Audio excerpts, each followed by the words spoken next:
जय माता दी, जय मां कामाख्या। ज्योतिष शास्त्र का रहस्यमय ज्ञान,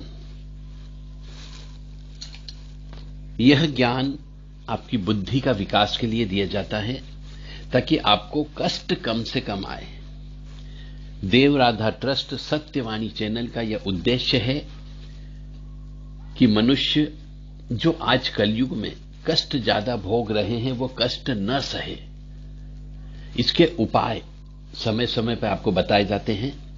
यदि कोई भी मनुष्य उन उपाय को करता है तो निश्चित तौर से सुख अवश्य प्राप्त होता है। जय मां कामाख्या। मां भगवती जगत जननी आप सबको सुखी रखे, स्वस्थ रखे, प्रसन्न रखे और मां भगवती का गुणगान करते रहें।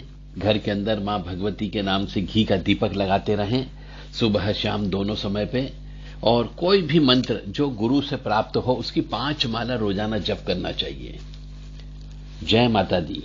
अब हम आपको रहस्यमय ज्ञान की ओर लेके चलते हैं कि जिस भी मनुष्य के जन्म पत्रिका में लग्न चार्ट के अनुसार राहु यदि लगन में बैठा हुआ हो, जहां ल लिखा है लगन लिखा रहता है वहां राहु बैठा हुआ होता है, केतु सप्तम भाव में बैठा हुआ होता है, चाहे कोई सी भी लगन की पत्रिका हो, उस व्यक्ति की पिछले जन्म में अकाल मौत हुई है।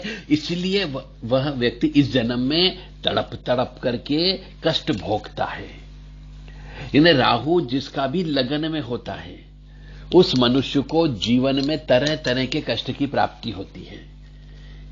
कभी पत्नी से कष्ट, तो कभी बच्चों से कष्ट, तो कभी मकान प्रॉपर्टी का कष्ट होता है, तो कभी धन दौलत का कष्ट होता है। तो ऐसा मनुष्य भगवान की शरण में चला जाए, यानी देवी देवताओं की उपासना करने लग जाए। भूत प्रेतों की उपासना नहीं, सिद्ध लोगों की उपासना नहीं करना है, देवी देवताओं की उपासना करना है। जैसे सूर्य की पूजा करना प्रारंभ कर दे, देवी काली मां की पूजा करना प्रारंभ कर दे, दुर्गा मां की पूजा करना प्रारंभ कर दे, हनुमान जी की पूजन अर्चन करना प्रारंभ कर दे, महेश की पूजन अर्चन करना प्रारंभ कर दे, विष्णु जी की पूजन अर्चन करना प्रारंभ कर दे, तो ऐसा व्यक्ति जो पिछले जन्म में आत्महत्या करके आया है, यानी अकाल मौत मर करके आया, क्योंकि राहु लगन में बैठता है, इसका मतलब ही यही होता है कि वह व्यक्ति पिछले जन्म में अकाल मौत से ग्रसित होकर के इस जन्म में वापस पैदा होता है। तो जिस व्यक्ति की अकाल मृत्यु होती है वह तड़प तड़प करके मरता है, और जब तड़प के मरता है तो इस जन्म में उसकी आत्मा जब आती है तो वो आत्मा भी तड़पती रहती है, क्योंकि उसने जो पाप कर्म किया वह पाप कर्म अक्षम्य अपराध होता है। अकाल मौत होना अक्षम्य अपराध कहलाता है, यदि आत्महत्या करना हो जिसको बोला जाता है। तो ऐसी अवस्था में मनुष्य के जीवन में कष्ट की प्राप्ति होती है, तो ऐसे मनुष्य को ईश्वर की सेवा में चले जाना चाहिए। जय माता दी, जय मां कामाख्या।